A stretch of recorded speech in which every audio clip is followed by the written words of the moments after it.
다 같이 사도신경으로 신앙 고백하심으로 구역 예배를 시작하겠습니다. 전능하사 천지를 만드신 하나님 아버지를 내가 믿사오며 그 외아들 우리 주 예수 그리스도를 믿사오니 이는 성령으로 잉태하사 동정녀 마리아에게 나시고 본디오 빌라도에게 고난을 받으사 십자가에 못 박혀 죽으시고 장사한 지 사흘 만에 죽은 자 가운데서 다시 살아나시며 하늘에 오르사 전능하신 하나님 우편에 앉아 계시다가 저리로서 산자와 죽은 자를 심판하러 오시리라. 성령을 믿사오며 거룩한 공예와 성도가 서로 교통하는 것과 죄를 사하여 주시는 것과 몸이 다히 사는 것과 영원히 사는 것을 믿사옵나이다. 아멘. 찬송가 383장으로 찬양하겠습니다.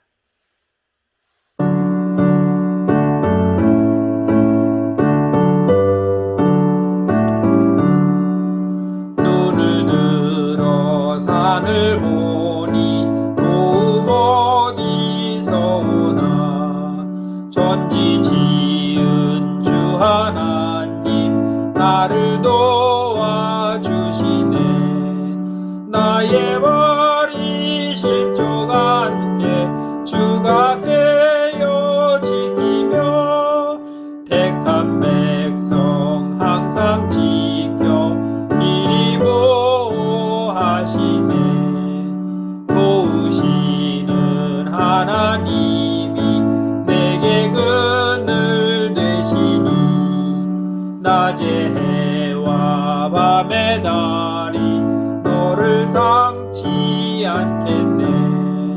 내게 화를 주지 않고 오늘 보호하시며 너의 출입 지금부터 영영 인도하시리. 아멘.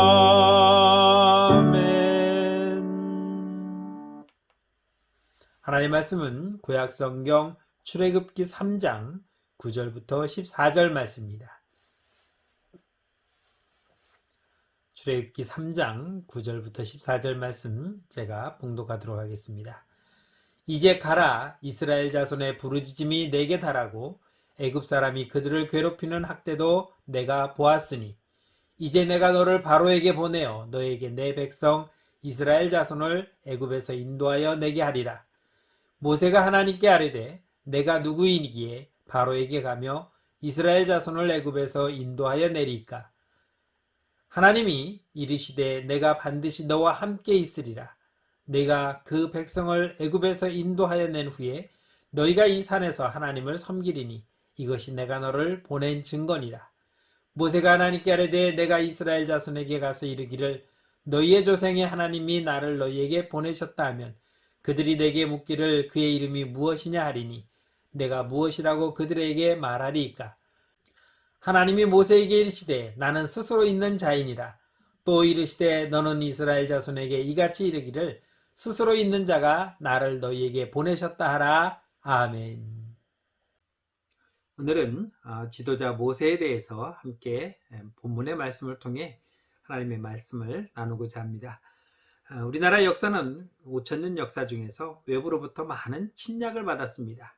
역사적으로 약 900회 정도 침략을 받았다고 하니까 얼마나 많은 침략을 받았는지 우리가 짐작해 볼 수 있는 것입니다. 평균적으로 보면 한 5년에 한 번씩은 전쟁을 치렀다라고 말할 수 있을 것입니다. 그런 역사를 통해서 우리는 많은 고난과 어려움들을 겪었던 것이 사실입니다.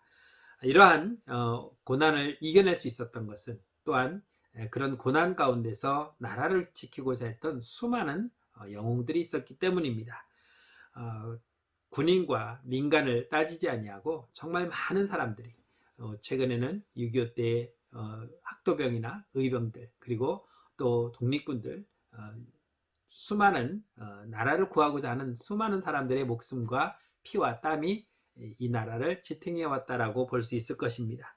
그러한 어려운 시대를 이끌어왔던 수많은 영웅들이 바로 나라를 굳건하게 만들어갔다라고 볼 수 있습니다. 성경의 역사도 마찬가지입니다. 하나님은 하나님의 일을 행함에 있어서 많은 사람들을 사용하셨고 그 사람 통해서 이 역사를 이루어 가시는 그러한 하나님이라는 것을 보여주었습니다. 미국의 E.M. 바운드라고 하는 기도의 능력이라는 책을 쓰신 분이 있는데 그분이 이렇게 말했습니다. 우리는 효과적인 복음 전도와 교회 성장, 교회 교인 수의 증대를 위해 새로운 방법, 새로운 계획, 새로운 조직을 궁리하는 데 끊임없이 신경을 쓰고 있다. 그러나 하나님의 계획은 사람을 중시한다. 사람이 하나님의 방법인 것이다. 교회는 더 나은 방법을 찾고 있지만 하나님은 더 나은 사람을 찾고 계신다. 하나님께로부터 보내심을 받은 사람이 있으니 그의 이름은 요한이라고 말씀하고 있습니다. 이처럼 그리스도의 길을 예비하는 하나님의 계획이 요한이라는 사람에 달려있다는 것을 보여주고 있고, 또한 결국 오늘날 교회가 필요하는 것도 역시 성령이 사람을 쓰시기 위해서 부름으로 말미암아 시작된다라고 말할 수 있는 것입니다. 이렇게 하나님은 자기 백성들을 기억하시고 그들을 사용하셨음을 보여줍니다. 요셉을 통해서 애굽으로 건너간 야곱의 가족들 70여 명이 건너가 고센 땅에서 살게 됩니다. 요셉이 살아있는 동안은 편안히 잘 살았지만 요셉이 죽고 난 후에 약 400여 년이라는 시간이 흐르면서 이 이스라엘 민족들은 점점 더 번창해갔고 그 수가 기하급수적으로 늘어났습니다.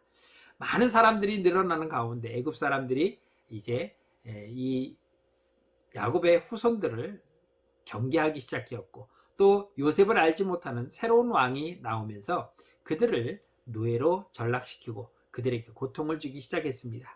이러한 고통과 고난 가운데서 그들은 하나님께 부르짖었고 하나님께 우리를 도와달라고 간구했습니다.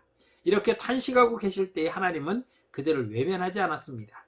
그들을 바라보셨고 그들을 인도해낼 방법을 계획하셨던 것입니다. 그리고 그 구원의 길을 이루기 위해서 사람을 사용하셨습니다. 이스라엘의 탄식과 부르짖음을 들으신 하나님께서는 그들을 구원하기 위해 한 사람을 세우셨습니다. 그 사람이 바로 우리가 잘 아는 모세였던 것입니다. 어떤 일을 함에 있어서 부름을 받는 것을 소명이라고 말합니다. 하나님께서 저를 목회자로 부르신 것은 하나님의 소명에 의해서 제가 부름을 받았고 그 일을 그 부르심에 응답한 저는 그 일을 감당하는 사명감을 갖게 된 것입니다. 다시 말하면 하나님이 나를 부르시는 것은 소명이고 그 일에 내가 순종하는 것은 바로 사명이다라고 말할 수 있는 것입니다. 그러기에 우리는 사명을 가지고 이 사명을 이루어가는 하나님의 거룩한 도구가 될 수 있는 것입니다. 그것이 바로 성경의 역사요 하나님이 뜻을 이루어가는 그러한 역사다라고 말할 수 있는 것입니다. 이렇게 부름받은 사람이 해야 할 것은 무엇입니까? 바로 온전한 순종입니다. 하나님의 부름을 받은 모세는 하나님께 이렇게 고백합니다. 하나님, 저는 입이 뻣뻣해서 말을 잘 못합니다. 저는 돌아가면 죽습니다. 저는 이것 때문에 저것 때문에 이렇기 때문에 라고 하는 변명으로 일관하며 그 사명을 감당하기를 거부합니다. 그럴 때 하나님은 모세에게 뭐라고 말씀하십니까? 너는 그렇게 말하지만 나는 하나님이다. 나는 너와 함께 할 것이다. 나는 너를 지켜줄 것이다. 이렇게 하나님은 자신을 강조하고 있는 것을 볼 수 있습니다. 우리 스스로를 바라보면 우리는 모세처럼 참으로 능력 없는 자들입니다. 말주변도 없고 아는 것도 없고 지식도 없고 경험도 없고 이런 것들이 우리의 조건이라면 전능하신 하나님께서는 전능하신 분이고 무소부재하시며 그 능력이 한이 없는 그러한 하나님임을 우리에게 보여주고 있으며, 그런 하나님이 너와 함께하여서 나와 함께해서 이 모든 것을 할 수 있게 만들어 가시겠다, 이끌어 가시겠다고 하는 것이 바로 하나님의 계획인 것입니다. 그렇기 때문에 우리는 하나님께 맡겨진 이 사명을 우리는 순종만 하면은 그 일은 자연적으로 이루어지게 되어 있습니다. 엄밀하게 보면 하나님께서 나를 부르시지 않아도, 나를 통해서 하지 않으셔도 하나님은 얼마든지 하실 수 있는 분입니다. 그럼에도 불구하고 하나님께서는 나를 부르시고 우리를 사용하셔서 하나님의 뜻을 이루어 가시면서 우리가 그 일을 통하여 하나님께 영광을 돌리게 하고 살아계신 하나님을 경배할 수 있는 하나님의 거룩한 백성으로 만들어가고 계시는 것입니다. 그러기에 우리는 하나님의 뜻에 순종해 나가면 되는 것입니다. 미국 시카고의 휘튼 대학에서 재학 시절에 선교의 비전을 갖고 꿈꿨던 한 청년이 있었습니다. 그가 바로 짐 엘리엇이라는 사람입니다. 그는 에콰도르에 가서 선교를 하기 위해서 그곳의 언어와 풍습을 익히면서 선교를 준비하였고 드디어 1956년 1월 8일 와오단이라는 부족에 있는 마을로 들어가 선교를 하려고 들어갔습니다. 그런데 그는 들어가자마자 그 부족에게 의해서 죽음을 맞이하게 됩니다. 2년 후인 1958년 가을에 부인 엘리자베스는 같은 선교지에 들어가서 남편을 이어서 선교 사역을 이루어 갑니다. 짐 엘리엇의 죽음은 또 다른 죽음을 이끌어갈 수 있었겠지만 하나님은 그 짐 엘리엇의 죽음을 헛되이 하지 아니하였고 그의 아내를 통해서 엘리자베스를 통해서 이 선교 사역을 지속해 갈 수 있도록 역사하셨고 결국에는 그 부족이 모두가 구원받는 역사가 나타나게 된 것입니다. 개인 한 사람으로 보면 정말 무모한 짓이었을 수도 있을 것입니다. 그리고 들어가자마자 바로 죽었기 때문에 정말 이것이 하나님의 뜻인지 또 의문을 가질 수도 있을 것이고 실패한 것처럼 보일 수도 있었을 것입니다. 그러나 하나님은 그렇게 끝내지 아니하셨고 그의 아내 엘리자베스를 통해서 결국 하나님의 뜻을 이루어 가신 것을 볼 수 있습니다. 허무한 죽음이 아니라 정말 값어치 있는 죽음이었고 허무한 사역이 아니라 정말 빛나는 완성된 사역으로 영원히 하나님 앞에 그 이름을 높일 수 있는 귀한 사역이었음을 보여주고 있습니다. 하나님의 인사정책에는 실패가 없습니다. 이 땅의 인사정책은 많은 실패를 거듭합니다. 우리가 대통령을 뽑고 국회의원을 뽑고 또 군수를 뽑고 군의원들을 뽑아서 잘 해나가기를 바라고 있지만 잘할 것이라고 하는 믿음으로 뽑았지만 잘하는 것 같았는데 결국에는 실패한 그런 경우들을 우리는 많이 보고 있었습니다. 이처럼 사람은 실패할 수 있지만 하나님은 결코 실패하지 않는다는 것입니다. 왜 실패합니까? 순종하지 않기 때문입니다. 순종하지 않고 불순종하기 때문에 실패하는 것입니다.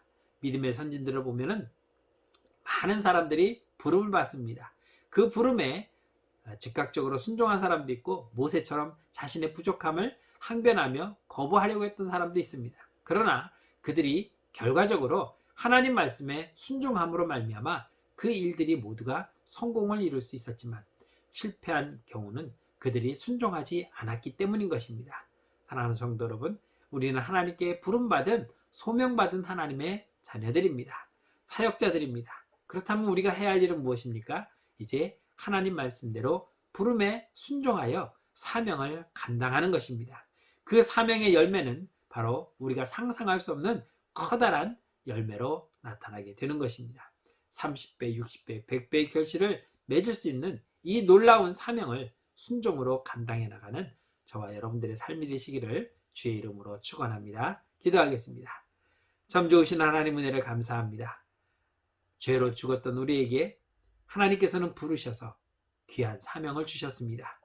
우리가 받은 이 사명을 우리가 어떻게 감당해야 될지 능력도 없고 지식도 없는 우리에게 하나님은 능력을 주시고 지식을 주시고 또한 우리와 함께 하셔서 이 사역을 완성해 가신 것을 기억합니다.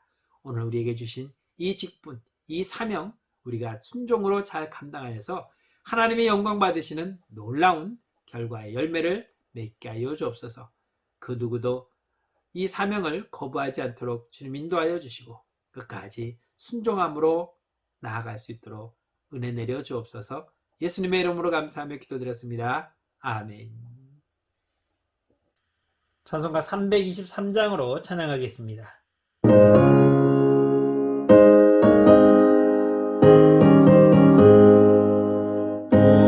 부름받아 나서니 몸 어디든지 가오리다.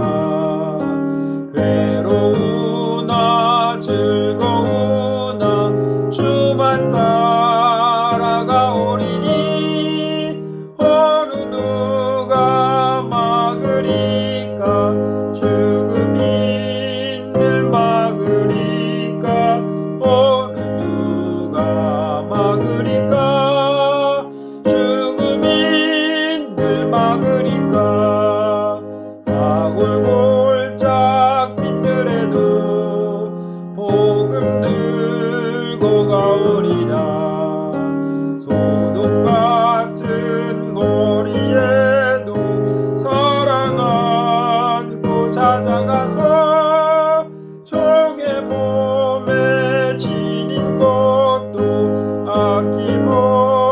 아낌없이 드리리다. 종의 몸에 지닌 것도 아낌없이 드리리다. 존귀 영광 모든 것을 주님 홀로 받으소서. 멸실천대 십자가는 제가 지고 가오리다. 이름 없이 빛도 없이 감사하며 섬기리다. 이름 없이 빛도 없이 감사하며 섬기리다. 아멘.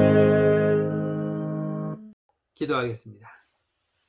이제는 우리 주 예수 그리스도 은혜와 하나님 아버지의 넓고 크신 사랑하심과 성령님의 감화 감동 위로 역사하심이 하나님께 부름받은 사명을 순종으로 감당하여 큰 열매 맺기를 소원하며 다짐하는 주의 택한 모든 권속들 머리 위에, 저들의 가정과 생업과 직장 위에, 우리 사랑하는 모든 자녀들 머리 위에 이제로부터 영원토록 함께 계실지어다. 아멘. 남은 주말 잘 보내시고 주일에 기쁨으로 하나님 앞에 예배로 만나기를 바랍니다.